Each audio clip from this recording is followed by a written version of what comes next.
Welcome to Cultures of Las Vegas, a monthly segment. This time we are talking about the Germans for October, which seems like a very appropriate month. It's Oktoberfest. I'm Tom Hawley. My normal gig is over at Channel 3, where I talk about traffic and local history. But along the way, I've developed some associations with Germany as part of the RIAS Berlin German American Journalist Exchange Program and also the American Council on Germany. So I've been there quite a few times. Do I have any German heritage myself? I think a little bit, but I've never actually done the 23andMe and actually tracked it down. Las Vegas does have a proud tradition of Germans here, including our very first mayor, Peter Buhl, who had a German and Swiss heritage, and there was also the Beckley family, who were prominent business people here. Pat Mulroy, a lot of people might not know is German. She has an Irish name and no accent whatsoever, the former director of the Southern Nevada Water Authority, but she was born and raised in Germany, as are my two guests who I have with me right now. Denise Grillo Reed, formerly with Lufthansa Airlines in VIP Services, and Sylvia Brunn, who runs the German radio show. What's the proper name of the show? It's called the Las Vegas German Show. The Las Vegas German Show, and that runs every week? Every Sunday from 10 to 12 on KSHP. I used to be on KLAV for many years before that. 1400 AM. And we have met before because I used your services many years ago to translate a story that I had been doing in Germany. Right. And so do you have people coming up to you and asking about that very often to ask for your translation services? Yeah, quite often. Yeah. How much of a sense of the German community do you have here? A lot of people? I think so. You know, you don't ever see them all at one time, except for maybe Trader Joe's. But other than that, you don't see them all. But as far as I know, we have like 50,000 Germans here in town. Oh, wow. And I assume that your show sort of gets them together. Yes, it does. It does. I have listeners in Germany and Chile and all over the world pretty much. But we have a local support system for that program. And it's enjoyed mostly by people in the older age groups that have been here for 50, 60 years, you know, and still enjoy the old traditional German music and Schlager. So we have a big following for that. And I think that it used to be that people after the radio program, they would get together at Café Heidelberg. Yes, I actually started that. It was called Frühschoppen, and we did that exactly. I don't know how I did that for so many years. Every Sunday after the radio program to Café Heidelberg. And it was our hangout, and people would meet us there, our listeners and friends. And it was a wonderful time. We truly miss Café Heidelberg. Yes, and there are other German restaurants in town. As a matter of fact, we'll be talking about one later on in this program here. Yes, I heard. And what part of Germany do you come from? I'm from Berlin. From Berlin. And Denise, you're also from Berlin. Absolutely, yes. And one of the things that I just love about Berlin is the transportation system there. And it's just easy to get around. Were you enjoying the transportation system there, and how do you compare it to what we have here in Las Vegas? Yes, absolutely, Tom. Since I worked for Lufthansa, I had to have a car. But other than that, because my job started at 5 o'clock in the morning, of course, you know, you get up at 3:45. You could use the public transportation, but I had to have a car to get there quick. And other than that, yes, it's 24/7, every 10 minutes, very reliable. You get around the city where you want to go. It's just perfect. Now, in Berlin also, you all were there before the wall came down. And yes. Have you been back there in recent years? I have not. I have. But you have. Have you noticed much of a change? I sort of regret that I was never able to make it over there before the wall came down. The first time that I arrived was in 2000, I believe. But it seems to me that the city has really changed a lot in just those number of years from 2000 to my most recent visit in 2018. Have you seen a big difference since the wall came down? Well, of course, more people, you know, definitely. But it also made the city of Berlin even more attractive because you now have all these wonderful places that used to be in East Berlin. They're all part of Berlin now. And it has made it, I think, a much even more attractive city. And do you keep in touch with people back in Berlin? Yeah, my family lives there. Yeah, sure. Mm-hmm. Denise, do you keep in touch with people back home? Oh yes, I have my cousin and my aunt still there, and my cousin came to visit. My aunt is 85, so I do have to plan a trip before not too long. And do you have people come over here to visit in Las Vegas? Absolutely, and they're just so stunned by the hospitality that we're experiencing here. And I lived in Spain, I lived, you know, West Berlin, of course, former West Berlin. And I've been here almost 10 years. I have never experienced a better local community than I have in Las Vegas. I don't know if you agree, Sylvia. Oh, definitely. But it's just amazing. I feel at home. And I think some of what gets people together is the German American Club, which is on Lake Mead Boulevard.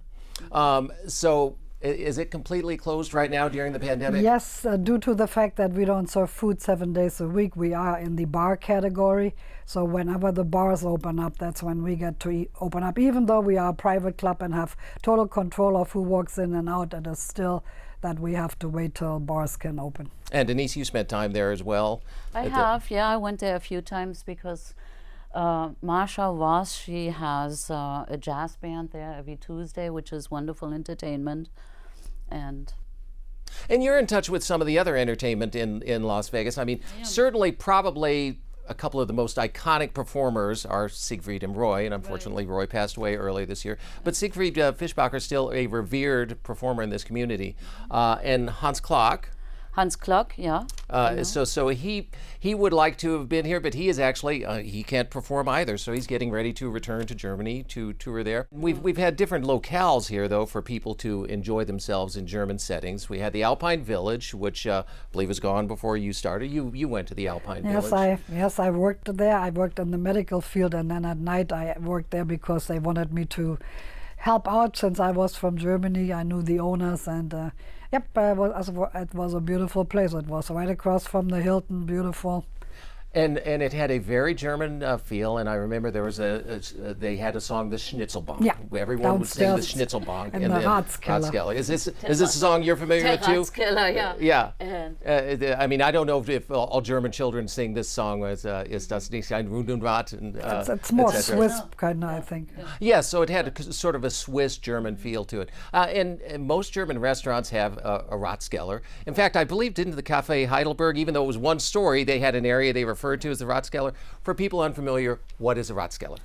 It used to be in Germany and the big Rathaus, which is their city hall. There used to be this restaurant and where people could meet and have a drink and a beer and something good to eat. And that was right below the Rathaus, so it was the Ratskeller, the Keller, Ratskeller. So that's how they started, and then they became more and more popular because people like that kind of entertainment. They have to have a beer and go to City Hall and have a beer and pay your taxes and have a beer. And is there anywhere where people gather now with the German American Club closed for the time being? I guess we have a couple of restaurants. We'll be talking about the Café Berlin in just a couple of moments. Are there any other German restaurants currently in Las Vegas? No, they're all, Café Berlin, I think, is the only one that is open because they do serve food 7 days a week. And, the other one, the big Hofbräuhaus, is still on hold till further notice, which we all can't wait till it opens back up. But Café Berlin definitely is there, And you all are both from Berlin. I don't know if you know if the Hofbräuhaus, does it really pick up the spirit of the old Hofbräuhaus back in Bavaria? Yes, it does in a sense, but the original one has 2 floors. And but I enjoy the food there. It's good. If I don't feel like cooking, I go for a soup or a Schweinshaxe every Sunday, or Saturday actually, where it's limited. But they're closed right now. When it does reopen, which we certainly can't wait until these places reopen, do we see singing going on there? People waving the beer steins? Yes. Don't try to have a conversation because you're just there to have a good time and listen to the music and enjoy 1 liter of beer. Well, we look forward to when that happens again. And meanwhile, I want to thank you so much for coming down and spending some time with us, Denise Grillo Reed and Sylvia Brunn. Thank you so much. You're welcome, and it was nice to do something like that after being here for 50 years. It's kind of nice that you bring up the Germans and show our traditions and what we do here. That's nice. I appreciate it. We'll have more coming up on Cultures of Las Vegas, the Germans, in just a moment.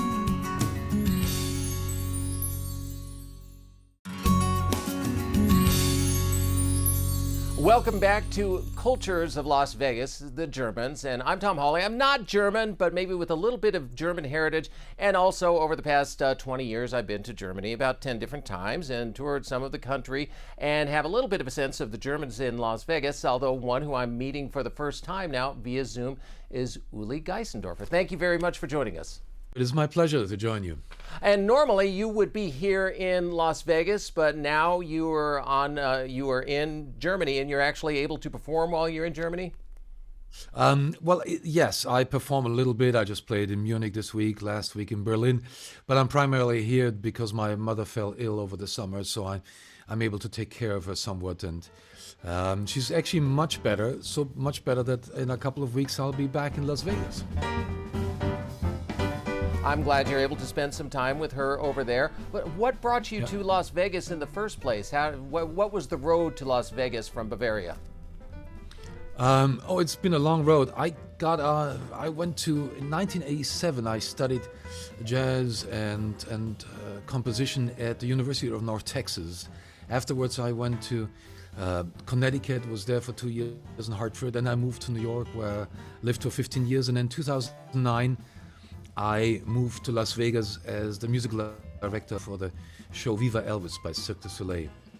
And then that didn't last too long, and then Dave Loeb approached me from UNLV if I would like to teach at UNLV, so I started teaching there in 2010. And what are you teaching? You're teaching composition, you're teaching a piano, what all do you teach there?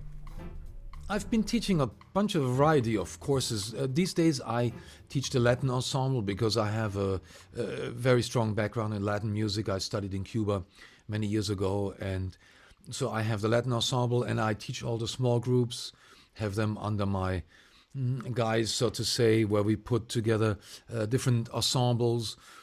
And usually we would meet once a week, and then they perform a certain repertoire, and I would critique them, and we would talk about it all. At the moment, of course, it's all a little bit remote because we're doing it all online, but we're very hopeful that very soon we can start congregating and playing music again.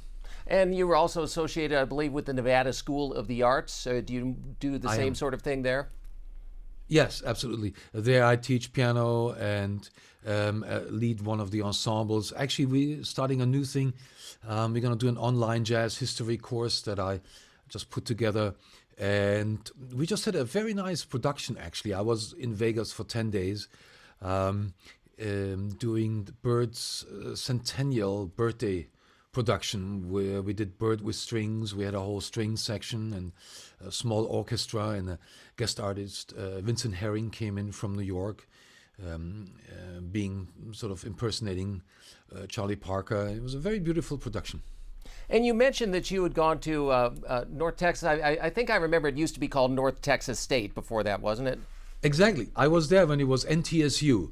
Yes, because back in the 80s, I'm going to say, and perhaps up until today, the two greatest jazz programs in the country, in the United States, I believe, were North Texas State and University of Nevada, Las Vegas, under Frank Gagliardi. I'm not sure if you remember, if you're familiar with the name, but I think Frank Gagliardi sort of brought the jazz program here to a new level. Absolutely, yes. And then everybody actually who was there at the helm of it, there was Stefan Carlson, and now it is, of course, Dave Loeb. And under Dave, the program just as well blossomed, and we won many awards. I think by now we've won over 20 downbeat awards. My ensemble itself won 4 downbeat awards. My students won composition awards, and it's a wonderful program. It's small, but everybody, is there for the right reason, And I think as well that we are also tied into the music on the Strip and other things. And I run the dispensary, the jazz club at the dispensary, where I have the kids perform as well. And a bunch of them started sort of their career there. So we're tied in. It's not just a school, but it has real bearing on what's going on. Of course, at the moment, there's not much going on, but that will change.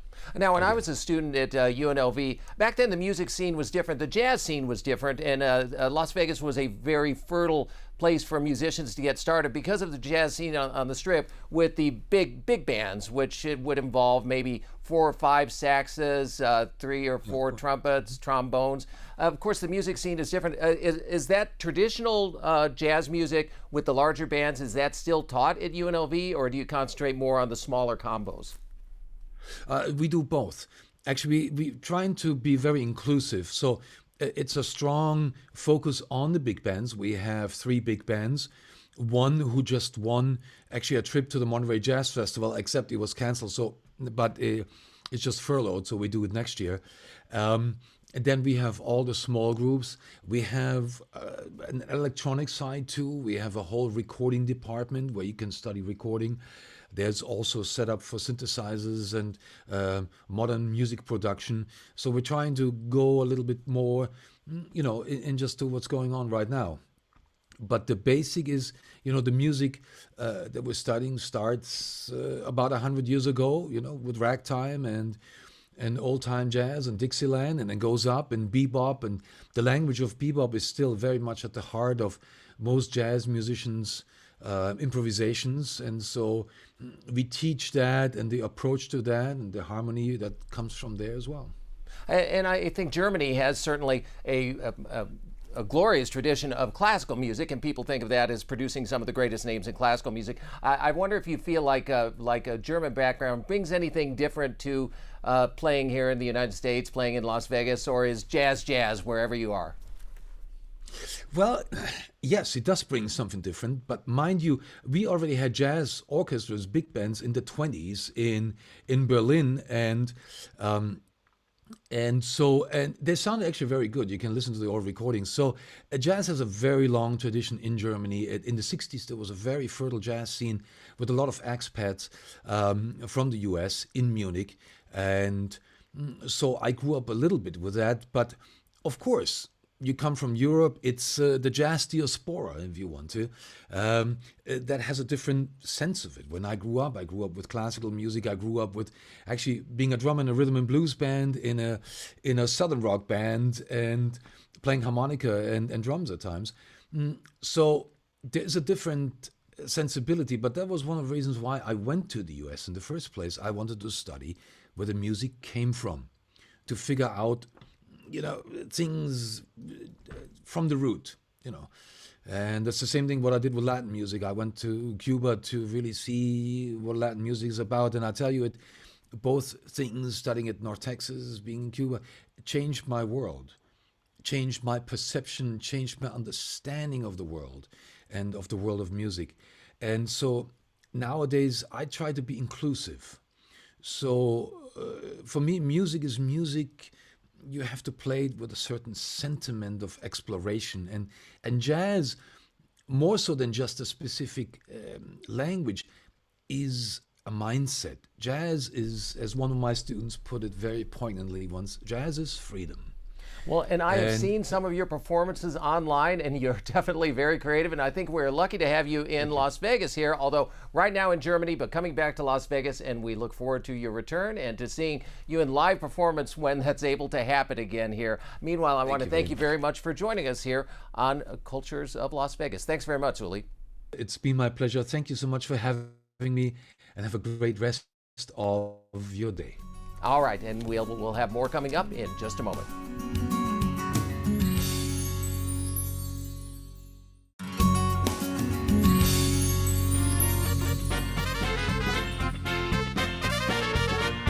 Welcome back to Cultures of Las Vegas, the Germans. That's the topic we're talking about because it's October, and that's a particularly appropriate time because, as most Americans know, if they know nothing else about Germany, they know about Oktoberfest. I'm Tom Hawley. I'm normally with Channel 3, switching gears here right now because of some associations that I've had with Germany over the years, and that includes a lot of time in Berlin. And we have a Café Berlin right here in Southern Nevada, and right now we've got Sebastian Bechtold, and you operate the Café Berlin? That is correct, yes. All right, and also joining us for this segment, we've got Ernst Martens, and you were formerly with an organization here, the Deutsche American Society of Southern Nevada. Yeah.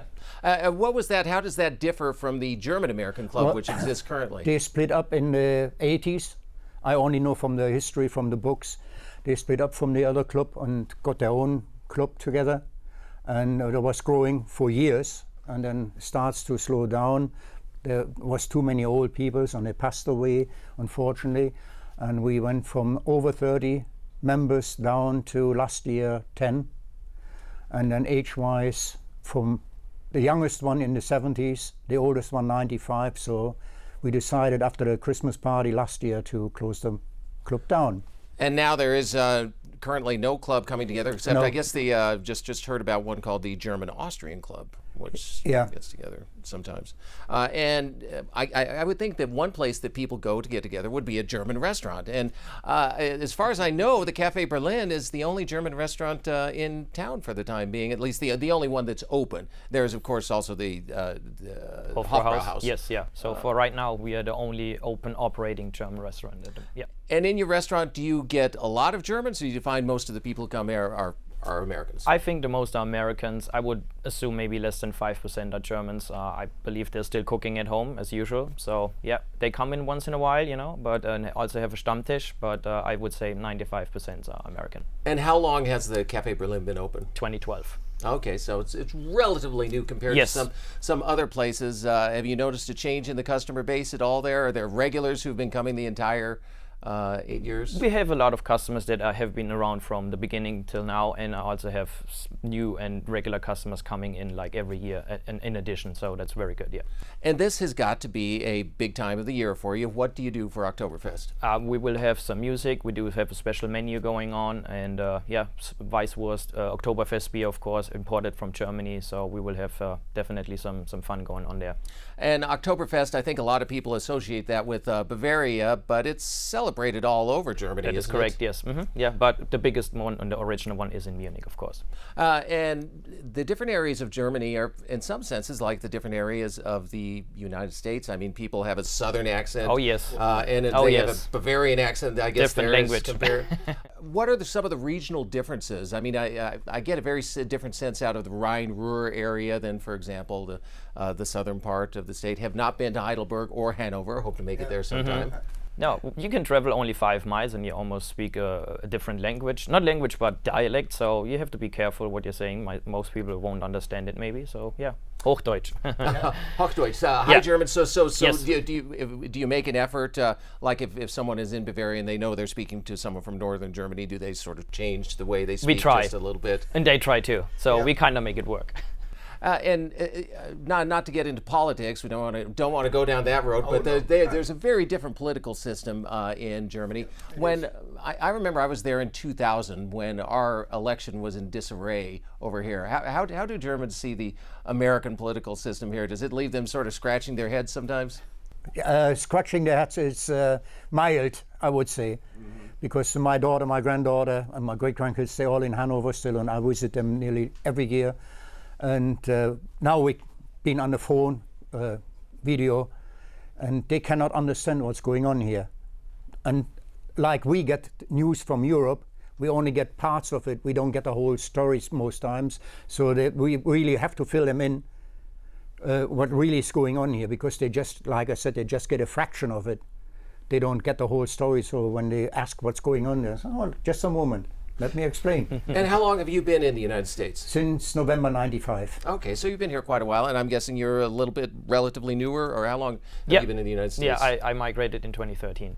Have you all been over to the eastern part of the country in Germany? And I wonder what changes you see over there when you go back to Germany. One of my favorite cities in the world is Dresden, which of course was off limits to people from the West for the most part for many years. Do you see the country? Unification just doesn't happen all at once, but do you see it coming together more? Yes, but it takes time. You know, a friend of mine studied over there in Dresden, so it's a very beautiful city. I've been there for New Year's, and it's just very interesting to see like how the cultures are coming together. And Dresden, absolutely beautiful city with their castles, and Germany is famed for its castles, but probably the most famous castle in the world maybe is Heidelberg. Yes, it is. And do you have people asking you about the Heidelberg castle? All the time, because I'm telling them I'm close from there, but it's just close, you know, it's not Heidelberg itself. I mean, I've known it, I've seen it, but a lot of people like to talk about it because it's, very interesting to see, and it still is. And I know that your clientele at the Café Berlin is for the most part American, as you said. But when people come in who are from Germany, do they talk about the different areas of Germany? Yes, they most likely will tell me like, oh, I've been in Germany, I traveled there and this, and do you know that city? I'm like, Nope. I don't know all of them, but some of them, the bigger ones, Frankfurt, Stuttgart, Berlin, all of that stuff for sure, yes. And I think one thing that makes it different for people knowing more of the country, well, first off, it's a smaller country than the United States. Yes. Second, the transportation there is just incredible as far as, and I know going back and forth between the big cities on high-speed trains. Yeah. And of course, there's been work here in southern Nevada trying to get a high-speed train for more than 30 years and still nothing, although there's a current one in the planning. Do you miss the transportation in Germany? It is, yeah. I went to school every day with the bus. It was so easy. Yeah. We took friends over to Germany, American couple, and we've been on a high-speed train, and we did over 100 miles. The train did over 100 miles, and we've been in a compartment where you get served with food and water. We had a glass of water standing on a table. They couldn't believe it. There was not a ripple in the water.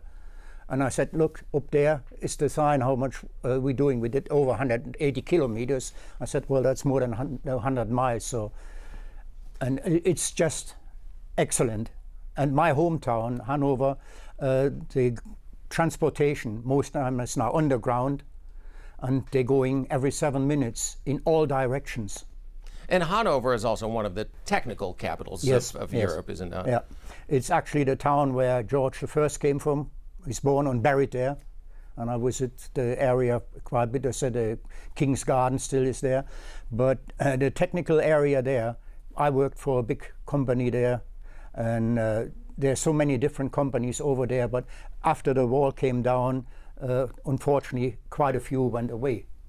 And we are now going, we're just about done here. Want to know if people are looking for anything in particular at your restaurant. What is the signature dish that they look for at the Café Berlin when they show up? I am assuming the most favorite and sold one item is the Jägerschnitzel, which is the breaded pork or chicken cutlet. We offer both. And it has the homemade mushroom gravy on top. We call it the Hunter style. And yeah, egg noodles pasta, which we call spätzle. All right. Yeah. I'm salivating just thinking about it. So October, a great month for Germans and a great month for Las Vegas. Even with everything else going on, the Café Berlin is open. There are other places to see, and I want to thank you both so much for coming down here. Sebastian Bechtold and Ernst Martens, thank you very much. Thanks for having us. Thank you for having us. And thank you for joining us for Cultures of Las Vegas. I'm Tom Hawley, and we appreciate having you.